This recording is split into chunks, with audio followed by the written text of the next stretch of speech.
Everything about you.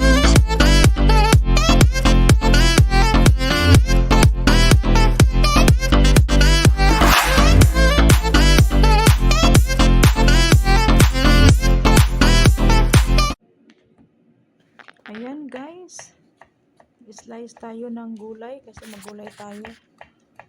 Ayan, lagyan natin ng sardinas, di ba?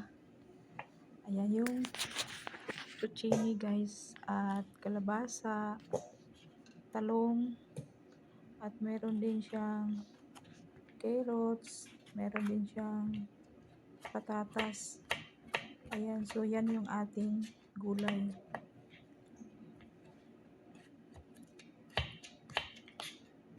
Namimiss ko lang yung magulay guys ng parang Pinas lang, di ba? Lagyan ng sardinas.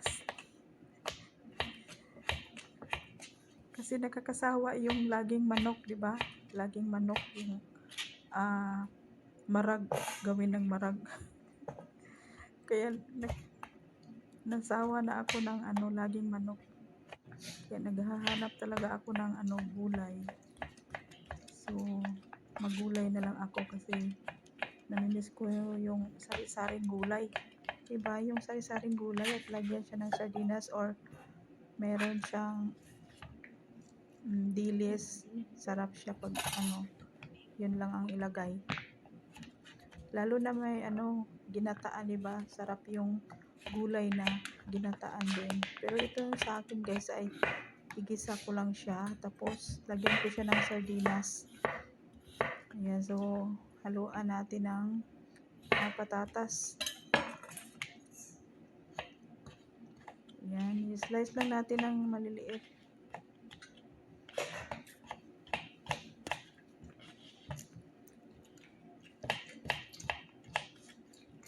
Kasi guys dito sa sa amo ko guys ay pag gusto ko talaga na magluto ng ibang pagkain, yung Pilipino po, magluto talaga ako guys. Ayan, so meron din akong Baguio beans. So ay haluan natin ng Baguio beans. Mabuti na lang si bossing guys kasi laging namimili ng mga gulay, prutas, kaya meron talaga kaming gulay. Minsan pag day off namin, bibili din ako ng gulay. Ayan, so ito na guys, igisa na natin yung ating gulay.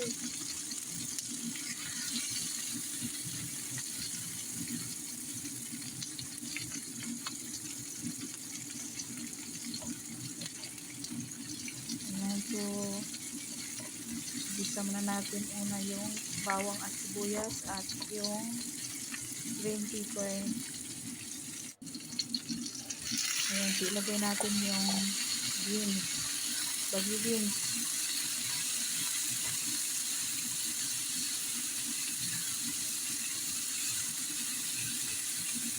Ang sarap yung kain guys pag may gulay.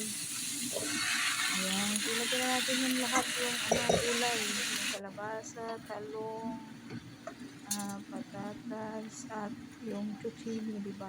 Pusa. Sa Arabic ay pusa. Yung zucchini sa English. Ayan. So, lagyan natin ng sardinas. Yang town yung ating sardinas. Ayan. Sarap kaya guys. Namimiss ko yung gulay na lagyan ng sardinas. Diba?